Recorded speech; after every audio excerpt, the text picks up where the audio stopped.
the biggest expenditure we have in America on our taxes is defense. And someday, hopefully, people like us setting a good example with multiple races, multiple creeds, multiple originations, working together for a common purpose of our fellow man can set enough of an example that we don't have to spend 25% of our taxes on defense. We can say, we get along with one another. Your cells, each week, each day, handle a little threat of cancer. Do they ever ring a bell and tell you, lay down now, I'm going after that cancer, you be worried and give me some more juice because I'm working hard for it. You don't even know about it, right? And boom, it gets handled. The body is so effective and so efficient. We handle the extraordinary outness that occurs in the body with our Imbruvica. An idea to live by, definition of genius, extraordinary intellectual and creative power, a person of extraordinary intellect and talent. So that's a manifestation of genius, right?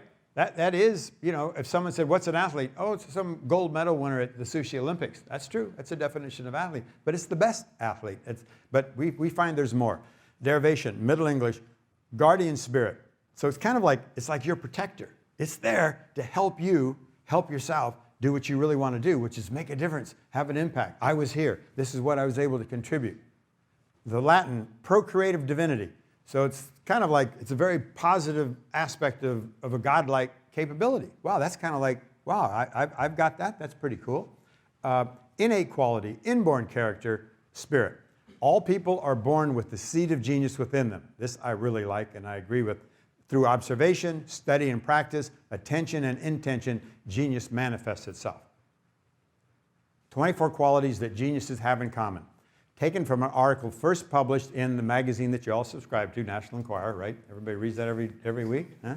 It's the magazine that none of us have ever read, but all of us know what's in it. Now, I don't know how that works out, but somehow it does.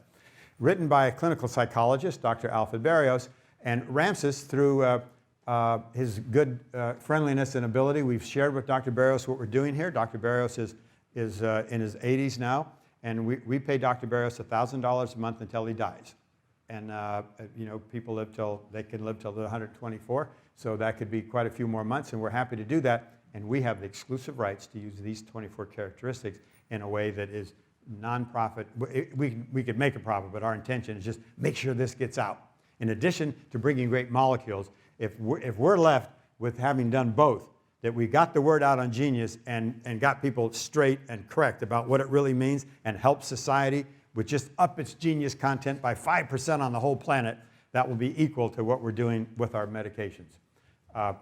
So the information is, as we have his permission to use this. His bottom line is anyone can develop these because they're inherent inside of you. It makes no difference how old, education, what you've accomplished to date. Adopting these characteristics will enable you to operate on a genius level. And I would just say a little differently, I would say just recognizing that they're there is step number one, and then interacting with them is step number two, and then watching them grow, which is what will happen, is step number three. So number one, drive.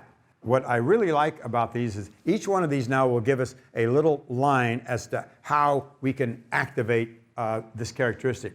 A strong desire to work hard and long. They're willing to give all they've got to a project. Develop your drive by focusing on your future success and keep going. So definition of work, physical or mental effort or activity directed toward the production or accomplishment of something. The early word, etymology of work, was completion of intention. Then later on, added to completion of intention was energy spent completing your intention. But what do we say now sometimes? Don't work too hard. Hey, you're working too hard. It means like, don't really focus in on completing your intention. Or don't, what does the word hard mean? Durable and persistent. What would have happened if we, 6 years ago, 5 years ago, 4, 3, 2, 1, didn't work hard at Pharmacyclics? I know we work hard. And I see the products of that hard work. What would happen if it just would have been 8 to 4, hour at lunch, go downtown Sunnyvale and kick it, and that's the way, it just honestly, we'd have never made it go right. There were so many little tiny things that had to be noticed and were noticed, had to be fixed and were fixed, that we made things go right. Hard work is essential to any success you will ever see. It's not a bad word. It just means you have duration and persistence and completion of intention. It's actually a beautiful concept. Now, words have many meanings, so it can have other meanings, and I don't mind if someone says, hey, don't work too hard. They mean, don't kill yourself working. So that's okay too. So whenever you go, God, I just wish I had more drive. I wish I had the drive of someone that you really admire. If you really look at it and you really listen to them, they typically are saying, this is what's going to happen when I get this done. This is why I'm doing this. So they have a reason why they're doing something. So we're here to make a significant difference across society, a significant difference in the world of healthcare, and someday it may touch you. Someday it may be you or your mother or your brother or your wife or your husband that has this problem, and 3 or 4 Imbruvica pills and a glass of a Gatorade will take care of it. So that took 15 seconds of their day, and the other 23 hours and 59 minutes and 45 seconds, they can do whatever they want to do. And this will not really be a problem. Courage. It takes courage to do things others consider impossible. Stop worrying what people will think if you are different.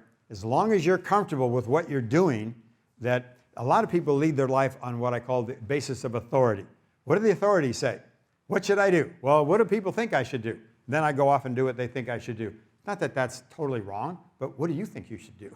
What's right for you? What do you find really interesting? Where do you feel you could engage yourself and make a difference for the better? That is significant. So this little cat. Now, come on. I don't even know if I'd walk in front of all those German Shepherds. But I'm happy to say that we found out the cat made it. And I guess then I also found out that half hour ago the dogs were all fed, so they weren't that hungry. But look at this little courageous guy. He's looking at you, not even looking at them. That's real courage. Comes from his heart. The guy has some real guts. It rises in the heart and soul and requires belief, ability to believe. Dogs, they're not that bad. I can walk in front of them. Devotion to goals. Geniuses know what they want and go after it. So have a goal in mind. What is it you'd like to produce? What effect would you like to create? Because effects are being created on you.